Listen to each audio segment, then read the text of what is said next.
सर्वांना क्रांतिकारी जय भीम जय शिवराय। तालुक्याच्या किंवा जिल्ह्याच्या ठिकाणी शिक्षण घेत आहात तर तुम्हाला राहण्याचा आणि जेवणाचा खर्च हा 38 ते 60,000 रुपये नक्की मिळेल। यासाठी काय अर्ज प्रक्रिया आहे, कोणकोणते कागदपत्र लागतात, ही योजना नेमकी कुणासाठी आहे, या अंतर्गत नियम अटी शासनाच्या काय काय आहेत, या सर्व गोष्टींची माहिती आपल्याला या व्हिडिओमध्ये सविस्तर घ्यायची आहे। तर मी राजरत्न बलखंडे, अध्यक्ष विश्वरत्न डॉक्टर बाबासाहेब आंबेडकर विद्यार्थी हक्क समिती महाराष्ट्र राज्य, आपल्या सर्वांचे या व्हिडिओमध्ये या विद्यार्थी हक्क समितीच्या studentscheme.in या वेबसाईटवर आणि आपल्या या युट्यूब चॅनलवर सर्वांचे स्वागत करतो। अनुसूचित जाती प्रवर्गातील नवबौद्ध घटकातील जे विद्यार्थी आहेत, ज्यांनी तालुक्याच्या किंवा जिल्ह्याच्या ठिकाणी ऍडमिशन घेतले आहेत, मग ते फर्स्ट इयरला असोत किंवा second year, third year, fourth year, 11वी 12वी असेल, मास्टर्स असेल, अशा एकूणच सर्व विद्यार्थ्यांसाठी असणारी महाराष्ट्र शासनाची भारतरत्न डॉक्टर बाबासाहेब आंबेडकर स्वाधार योजना, ही योजना विद्यार्थ्यांना राहण्याचा आणि जेवणाचा खर्च हा एकूण 60,000 रुपये देते। तसेच ओबीसी, व्हीजेएनटी आणि एसबीसी प्रवर्गातील विद्यार्थ्यांसाठी ज्ञानज्योती सावित्रीबाई फुले आधार योजना आहे, ही सुद्धा विद्यार्थ्यांना राहण्याचा आणि जेवणाचा खर्च 38 ते 60,000 रुपये देते। तसेच पुढे एसटी प्रवर्गातील विद्यार्थी, जे आपण शेड्यूल्ड ट्राईब आदिवासी समुदायातील जे विद्यार्थी आहेत, यांच्यासाठी पंडित दीनदयाल उपाध्याय स्वयं योजना आहे, यामध्ये सुद्धा विद्यार्थ्यांना 60,000 रुपये राहण्याचा आणि जेवणाचा खर्च दिला जातो। तसेच ओपन प्रवर्गातील जे विद्यार्थी आहेत, यांना सुद्धा महाडीबीटी पोर्टलवर अर्ज केल्याच्या नंतर डॉक्टर पंजाबराव देशमुख निर्वाह भत्ता योजना ही आहे, या अंतर्गत सुद्धा विद्यार्थ्यांना 60,000 रुपये राहण्याचा आणि जेवणाचा खर्च दिला जातो। अशा विविध योजनांच्या माध्यमातून शासनाने गरजू विद्यार्थ्यांसाठी विद्यार्थी शिक्षणासाठी राहणं आणि जेवणाचा खर्च म्हणून मर्यादित शासकीय वसतिगृहांची संख्या लक्षात घेता ही योजना आपल्या सर्वांपुढे आणली आहे। तर या व्हिडिओमध्ये आपण एसटी प्रवर्गातील असणारी स्वाधार योजना याबद्दल सविस्तर माहिती जाणून घेऊयात।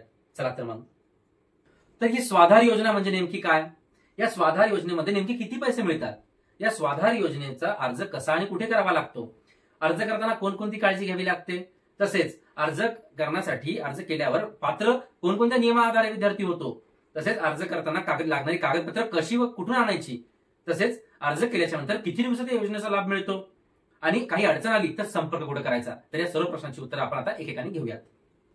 तर स्वाधार योजना म्हणजे नेमकं काय? सामाजिक न्याय विशेष सहाय्य विभाग महाराष्ट्र शासनाअंतर्गत अनुसूचित जाती व नवबौद्ध घटकांकरिता म्हणजेच एसटी प्रवर्गासाठी ही योजना राबवल्या जाते आणि या योजनेमध्ये शासकीय वसतिगृहात सर्वच विद्यार्थ्यांना प्रवेश मर्यादित संख्येमुळे प्रवेश मिळत नाही, त्यामुळे विद्यार्थ्यांना राहण्याचा आणि जेवणाचा खर्च हा महानगरानुसार म्हणजे वेगवेगळ्या सिटीनुसार वेगवेगळा खर्च साधारणतः 38,000 ते 60,000 रुपयापर्यंत विद्यार्थ्यांना 2 टप्प्यामध्ये वितरित केला जातो।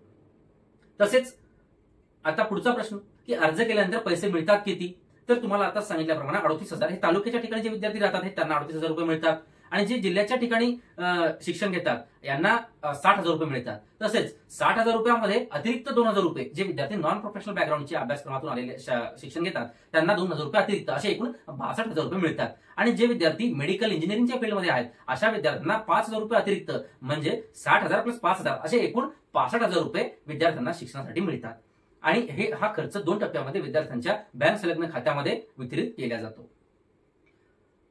तसेच आता हे जे पैसे मिळतात तर अनेक विद्यार्थ्यांचे कन्फ्युजन असतं की आम्हाला तितके पैसे मिळालेच नाही, तर आपल्याला जी रक्कम मिळते, आपल्या जिल्ह्यात जी रक्कम निर्धारित केली आहे त्यामधून आपल्याला आपण जो महाडीबीटीचा फॉर्म पोस्ट मॅट्रिकचा भरतो त्यामध्ये सुद्धा आपल्याला निर्वाह भत्ता मिळतो, तर तो निर्वाह भत्ता या योजनेमधनं मायनस केला जातो आणि उर्वरित रक्कम आपल्याला दिली जाते। आपला हा सुद्धा विद्यार्थी हक्क समितीचा प्रयत्न मागील 2 वर्षापासून राहिला आहे की जो की येत्या 1 वर्षात 6 महिन्यात का असेना निकाली निघेल की हा जो कपात जो महाडीबीटीचा निर्वाह भत्ता केला जातो स्वाधारमधून, आधीच 60,000 रुपये एक छोटी रक्कम झालेली आहे आताच्या महागाईच्या युगात, तर अशा प्रकारे कपात केली जाऊ नये, तरी हा आपली विद्यार्थी हक्क समितीची आपल्या एकूणच विद्यार्थ्यांची मागणी ही मान्य होणार आहे।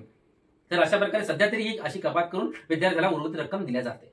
तर पुढचा मुद्दा आहे की अर्ज कुठे आणि कसा करावा लागतो।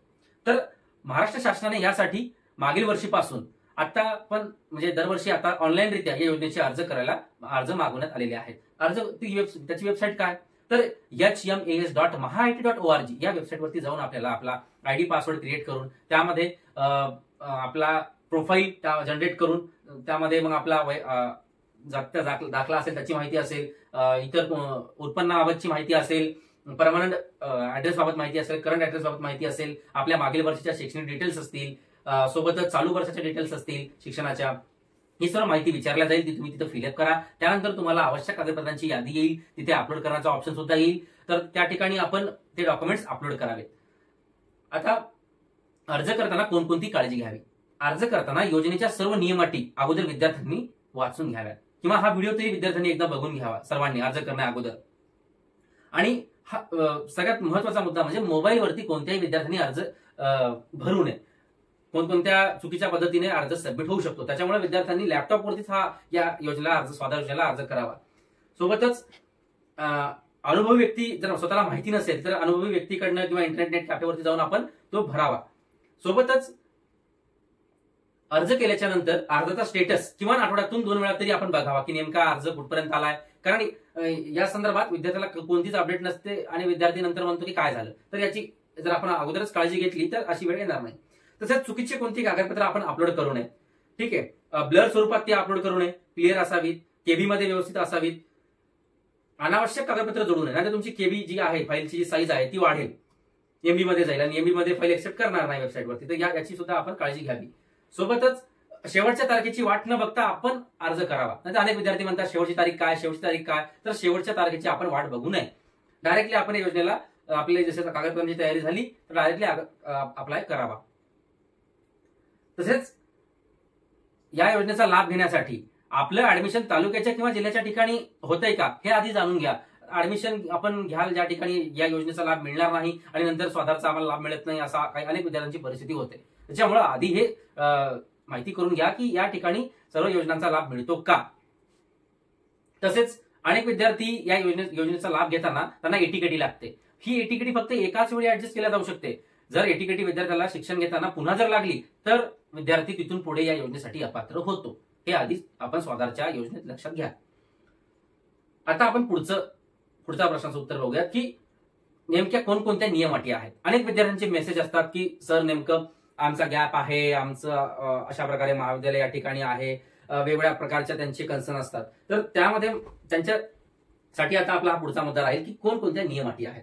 तर जर विद्यार्थ्याचा गॅप 2 वर्षापेक्षा जास्त असेल तर ते सर्व विद्यार्थी या योजनेसाठी अपात्र राहतील. आपला प्रयत्न चालू आहे की साधारणतः 4 वर्षापर्यंत तरी विद्यार्थ्यांना या योजनेमध्ये गॅप असल्यासही लाभ देण्यात यावा. परंतु सध्या तरी 2 वर्षाचा नियम मागील वर्षी शासनाने GR काढून बनवलेला आहे. तसेच त्याच्यामुळे फक्त 2 वर्षाचा गॅपच चालेल, बाकी सर्व विद्यार्थी अपात्र होतील. तसेच जे विद्यार्थी ज्यांची डिग्री झालेली आहे, मास्टर्स झालेला आहे, परंतु आता पुन्हा मास्टर्सला किंवा डिग्रीला जर ऍडमिशन घेऊन या योजनेचा लाभ मिळवण्याचा प्रयत्न करत असतील तर असे सर्व विद्यार्थी अपात्र आता ठरतील. तर ही सुद्धा काळजी विद्यार्थ्यांनी घ्या. सोबतच एक आपल्याला सांगायचंय की अनेक विद्यार्थी असं करतात की स्वाधारचा लाभ मिळेल म्हणून शिक्षण घेतात. तर असं मुळीच करू नका. शिक्षण घेताय म्हणून स्वाधारचा लाभ घ्या, हे या सगळ्यांनी लक्षात घ्या. जे विद्यार्थी 11वी 12वीला आहेत किंवा पदवीला मास्टर्सला आहेत असे सर्व विद्यार्थी या योजनेला अर्ज करू शकतात. अनेक विद्यार्थ्यांना प्रश्न असतो की मी फर्स्ट इयरला अर्ज केला नाही म्हणून मी आता अर्ज करू शकतो का. तर स्वाधार योजनेमध्ये तुम्ही अर्ज करू शकता. तुम्ही सेकंड इयरला असाल तरी अर्ज करू शकता. फर्स्ट इयरला अर्ज केला नसेल हरकत नाही, तुम्ही सेकंड इयरला करू शकता. सेकंड इयरला अर्ज केला नसेल तुम्ही थर्ड इयरला अर्ज करू शकता. फक्त अट एवढीच आहे की तुम्हाला मागील वर्षी 50% पेक्षा जास्त मार्क असावेत. ठीक आहे, त्यापेक्षा जर मार्क तुम्हाला कमी पडले किंवा मार्क कमी असतील तर तुम्हाला लाभ मिळणार नाही. तर याची काळजी विद्यार्थ्यांनी घ्या. आणि एका वेळेपेक्षा जास्त एटीकेटी पडणार नाही याची सुद्धा काळजी घ्या. उदाहरणार्थ फर्स्ट इयरला जर एटीकेटी पडली, फर्स्ट इयरला अर्ज केलाय, वर्षभरचा सर्व लाभ 60,000 रुपये मिळालाय, पण सेकंड इयरला अर्ज करताना फर्स्ट इयरला जर एटीकेटी असेल तर सेकंड इयरला तुम्हाला एक वेळा ऍडजस्ट केल्या जाईल, या शासन निर्णयाप्रमाणे लाभ मिळेल. परंतु थर्ड इयरला परत जर आपण सेकंड इयरमध्ये एटीकेटी असेल तर थर्ड इयरला लाभ मिळणार नाही. त्याच्यामुळे आपण काळजी घ्या की तुमची एटीकेटी लागणार नाही. ठीक आहे, परंतु आपली जर एटीकेटी फर्स्ट टाइमच लागली असेल तर एटीकेटीची मार्कशीट जोडून आपण या योजनेचा लाभ घेऊ शकता. परंतु फेलची मार्कशीट असेल तर नाही घेऊ शकत. पर्याय एकच उरतो की तो सब्जेक्ट काढावा आणि पासची मार्कशीट लावून योजनेचा लाभ घ्यावा. आणि महत्वाचं म्हणजे पालकांचं वडिलांचं उत्पन्न हे 2.5 लाखाच्या आत असावं आणि वडील वारले असतील तर त्यांचं मृत्यू प्रमाणपत्र त्या ठिकाणी आपण जोडावं किंवा जे कोणी आपले पालकत्व ज्यांनी स्वीकारलं असेल त्यांचं उत्पन्नाचं प्रमाणपत्र आपण जोडू शकता. पुढचा महत्वाचा मुद्दा म्हणजे की या योजनेमध्ये एक महत्वाची अट आहे की आपल्या शहरातलं आपलं जे महानगरपालिका आहे त्याची हद्द जिथे संपते, फॉर एक्झाम्पल पुणे शहराचं उदाहरण घेता, पुणे शहराची महानगरपालिकेची हद्द ज्या ठिकाणी संपते तिथून पुढे 5 किलोमीटरच्या अंतरामध्ये असणारे महाविद्यालय आणि शहरामध्ये असणारी महाविद्यालय यामध्ये शिकणारे विद्यार्थी या योजनेसाठी पात्र ठरतात. तशा प्रकारचं सर्टिफिकेट सुद्धा अंतर प्रमाणपत्र आपल्याला या वेबसाईटवरती अपलोड करावं लागतं. ते आपल्याला आपल्या महाविद्यालयामध्ये मिळतं. पुढे बघूयात की ते आणखी कशा प्रकारे मिळेल. तसेच या योजनेमध्ये एकदा आपली निवड झाली तर आपल्याला अभ्यासक्रम पूर्ण होईपर्यंत या योजनेचा लाभ मिळेल. सोबतच की एकदा विद्यार्थी या योजनेचा लाभ घेताना जर फर्स्ट इयरला सेकंड इयरला कधी फेल झाला तर तिथून पुढे त्याला लाभ मिळणार नाही. तर याची काळजी सुद्धा विद्यार्थ्यांनी घ्या. आणि यामध्ये विद्यार्थी शासकीय वसतिगृहात राहणारा नसावा, कोणताही व्यवसाय करणारा नसावा, नोकरी करणारा नसावा, आईवडिलांसोबत राहणारा नसावा, सोबतच ज्या जिल्ह्यात तो राहतो त्याच जिल्ह्यातल्या महाविद्यालयात तो शिकणारा नसावा. तर अशा प्रकारे शपथपत्र सुद्धा आपल्याला कागदपत्रामध्ये द्यावं लागतं. तसेच सर्वात महत्वाचा एक मुद्दा म्हणजे 30 वर्षाच्या आत त्याचं वय असावं. अनेक विद्यार्थ्यांचं वय हे 30च्या वरती असतं. तर आता त्यांना विद्यार्थी शासन म्हणतं की फक्त 30 वर्षाच्या आतच विद्यार्थ्यांना लाभ दिला जाईल. तर हे तुम्ही लक्षात घ्या. अनेक विद्यार्थ्यांचे प्रश्न असतात की आमचं वय 32 आहे, 35 आहे, आम्हाला लाभ देण्यात यावा. तर असं सध्या तरी पॉसिबल नाही. आणि महत्वाचं म्हणजे महाविद्यालयामध्ये 75% पेक्षा जास्त उपस्थिती असेल तरच या योजनेचा लाभ मिळेल. तशा प्रकारचं स्टेटमेंट सुद्धा आपल्याला महाविद्यालयातून आणून वेबसाईटवर दाखल करावं लागतं किंवा ऑफलाईन मोडमध्ये ऑफिसला समाजकल्याणमध्ये दाखल करावं लागतं. तसेच पुढचा मुद्दा म्हणजे की आपण कोणत्याही प्रकारे चुकीच्या पद्धतीने जर शासनाला माहिती देऊन या योजनेला अर्ज केला, चुकीची कागदपत्र अपलोड केली तर हे जर शासनाच्या लक्षात आलं तर तुमची 12% व्याजासहित वसुली होऊ शकते. तर असं कोणत्याही विद्यार्थ्यांनी करू नका. या सर्व गोंधळामुळे गरजू विद्यार्थ्यांना सुद्धा लाभ मिळायचं राहून जातं. तर गरजू विद्यार्थ्यांना साठीची योजना आहे, त्यांना ती मिळण्यासाठी उगाच नको ते उठाठेव विद्यार्थ्यांनी चुकीच्या प्रकारे करू नये. जे गरजू आहेत तशा प्रकारे त्यांनी त्या योजनेचा लाभ घ्यावा. या होत्या सर्व नियम अटी. आता पुढचा मुद्दा बघूयात की या योजनेला आवश्यक कागदपत्र नेमकी कोणकोणती आहेत, त्यासाठी काय करावं लागतं, सविस्तर माहिती आता बघूयात. तर यामध्ये आपल्याला अर्जदाराचा एक फोटो लागेल, त्याची सही लागेल आणि यांची केबी ही 50 केबीच्या आतमध्ये असावी. आता पुढचे डॉक्युमेंट हे 250 केबीच्या आत असावे. त्यामध्ये काय मग जातीचा दाखला असेल, आधार कार्डची प्रत असेल, जात वैधता प्रमाणपत्र असेल तर लागेल, कंपल्सरी नाहीये. आधार कार्डची प्रत असेल, बँक पासबुकची प्रत असेल, तहसीलदारांना सर्टिफाय केलेलं उत्पन्न प्रमाणपत्र असेल जे की 2.5 लाखाच्या आत असावं, ते सेतूमधनं आपल्याला मिळतं. जातीचा दाखलाही सेतूमधनं मिळतं. सोबतच महाविद्यालयाचं बोनाफाईड प्रमाणपत्र लागेल, ते आपल्या महाविद्यालयामधनं अर्ज केल्यावर आपल्याला मिळतं. बँक खात्याशी संलग्न असल्याचा पुरावा आपल्याला तोही बँकेतनं मिळतो किंवा वेबसाईटवरती पण आता अवेलेबल असतो आधारच्या. तसेच टीसी, मागील वर्षी आपण जे शिक्षण पूर्ण केलेलं आहे त्या महाविद्यालयाची टीसी सुद्धा रिसेंटची आपल्याला लागेल. सोबतच रहिवासी दाखला सुद्धा लागेल, तो आपल्या सेतूमधनच मिळतो. कारण शासनाला कळलं पाहिजे की तुम्ही ज्या महाविद्यालयात शिक्षण घेता तिथलेच तुम्ही नाहीत म्हणून. सोबतच आपल्याला एक शपथपत्र सुद्धा तयार करावं लागतं. त्यामध्ये विद्यार्थी स्थानिकचा रहिवासी नसावा, तो शासकीय वसतिगृहामध्ये प्रवेशित नसावा, आईवडिलांसोबत राहणारा नसावा आणि कुठल्याही ठिकाणी नोकरी व्यवसाय करत नसणारा नसावा. याचं एका प्लेन पेपरवरती आपण हे 4 मुद्दे लिहून त्याला नोटरी करणं हे अपेक्षित आहे. किंवा अनेक ठिकाणी या संदर्भात एक समाज कल्याणी फॉर्मॅट बनवलेला आहे, त्या फॉर्मॅटचा वापर सुद्धा करून आपण त्याला स्वयं घोषणापत्र जोडून दाखल सुद्धा करू शकता. स्वयं घोषणापत्राचा फॉर्मॅट आणि शपथपत्राचा फॉर्मॅट आपल्या टेलिग्रामच्या स्वाधार स्कीम महाराष्ट्र जर आपण सर्च केलं टेलिग्रामवरती, या ग्रुपवरती आपण दिलेला आहे. फाईल ऑप्शन मध्ये जाऊन तुम्ही बघू शकता. तसेच मागील सत्राच्या परीक्षेची मार्कशीट आपल्याला लागेल. शासनाला कळलं पाहिजे की तुम्ही यामध्ये मागील वर्षी पास झालेले आहात. तसेच गॅप असेल तर गॅप सर्टिफिकेट लागेल, ते तुम्हाला वकिलाकडे किंवा नोटराईज करून मिळेल. तर अशी एकूणच सर्व कागदपत्र लागतील. यामध्ये अंतर प्रमाणपत्र आपल्याला एक राहिलंय ते सुद्धा लागेल. हे एकूणच कागदपत्र तुम्हाला जमा करून आपल्याला ऑनलाईन अपलोड करायची आहेत आणि या योजनेला अर्ज आपण करू शकतो. आणि या डॉक्युमेंट नंतर आपण एकदा अर्ज केला तर 6 महिन्यानंतर आपल्याला एक प्रमाणपत्र कागदपत्र आणखी लागतं. त्याला बी स्टेटमेंट असं नाव आहे. त्यामध्ये आपल्याला महाडीबीटीतून मिळणारा जो निर्वाह भत्ता आहे ते मेन्शन करावा लागतो. सोबत आपलं उपस्थिती किती आहे तेही मेन्शन करावे लागते आणि आपलं पर्सेंटेज सुद्धा. म्हणजे यातनं काय होईल की शासनाला कळेल की किती निर्वाह भत्ता मायनस करायचा आणि नियमानुसार तुमची उपस्थिती आणि तुम्हाला पर्सेंटेज आहेत का. तर ही होती सर्व कागदपत्र, ही सर्व विद्यार्थ्यांना लागतील. आणि आता पुढचा मुद्दा बघूयात की अर्ज केल्याच्या नंतर किती दिवसात विद्यार्थ्यांना या योजनेचा लाभ मिळेल आणि तो कसा मिळेल. तर एकूणच विद्यार्थ्याचा अर्ज हा 4 टप्प्यामधून तपासला जातो. 4 प्रकारे त्याचा स्टेटस असतो. पहिला म्हणजे काय की विद्यार्थ्यांनी जर अर्ज केला तो अंडर स्क्रुटिनी स्टेटस आपल्याला दिसतो. दुसरा स्टेटस म्हणजे काय तर त्यामध्ये अंडर स्क्रुटिनी म्हणजे काय की तो अर्ज तपासण्यासाठी आलेला आहे किंवा तपासण्यासाठी गेलेला आहे. पण तपासल्याच्या नंतर आपल्याला रिमार्क येतो, एकतर काही तुमच्या अर्जात काही चुका असतील, तुम्ही पात्र असाल परंतु काही चुका असतील मायनर, तर तुम्हाला तो अर्ज पाठवला जातो. आणि जर तुमच्या अर्जात काही चुकाच नसतील तर डायरेक्टली अप्रुव्हल केला जातो. पुढचा स्टेटस दिसेल अप्रुव्हल. आणि जर नियमात तुमचा अर्ज बसतच नसेल तर तो डायरेक्टली रिजेक्ट केला जातो. असा रिजेक्ट असा ऑप्शन दिसेल. तर हे 4 स्टेटस आहेत. एक 5वा स्टेटस असा आहे की ज्या विद्यार्थ्यांना हॉस्टेल, आता ही स्वाधार योजना हॉस्टेल थ्रू स्वाधार आहे, म्हणजे जे फर्स्ट इयरला असताना आपल्याला अगोदर स्वाधारचा अर्ज लाभ घ्यायचा असेल तर डायरेक्टली घेता येणार नाही. आधी शासकीय वसतिगृहासाठी रितसर याच वेबसाईटवर आपल्याला अर्ज हॉस्टेलसाठी करावा लागेल. कोणाला? फर्स्ट इयरच्या विद्यार्थ्यांना. मग फर्स्ट इयरला अर्ज केल्याच्या नंतर विद्यार्थ्यांना जर हॉस्टेल मिळालं नाही तर तोच अर्ज स्वाधारला वर्ग केला जाईल आणि अतिरिक्त कागदपत्र विद्यार्थ्यांकडून मागवून त्याला स्वाधारचा लाभ देण्यात येतो. तर त्यामध्ये हॉस्टेल अलॉटमेंट पेंडिंग हा सुद्धा एक 5वा ऑप्शन आपल्याला दिसेल. जर असा असेल तर आपला अर्जाचा विचार हा हॉस्टेलसाठी केला जात आहे असा त्याचा अर्थ आहे. आणि जर विचार जर संपला असेल तर आपला तो अर्ज स्वाधारकडे वर्ग केला जाईल. तर विद्यार्थ्याचंही कर्तव्य आहे की आपल्याला समाज कल्याणाला जाऊन याबद्दल चौकशी करणं की माझा अर्ज हॉस्टेल अलॉटमेंट पेंडिंग आहे, तो साधारणतः मागील 1-2 महिन्यापेक्षा जास्त होत आहे, तर आपण या संदर्भात माहिती घेऊन आम्हाला तात्काळ अर्ज निकाली काढावा. ठीक आहे. तर हा होता वेबसाईटवर विद्यार्थ्यांना दिसणाऱ्या अर्जाचा स्टेटस.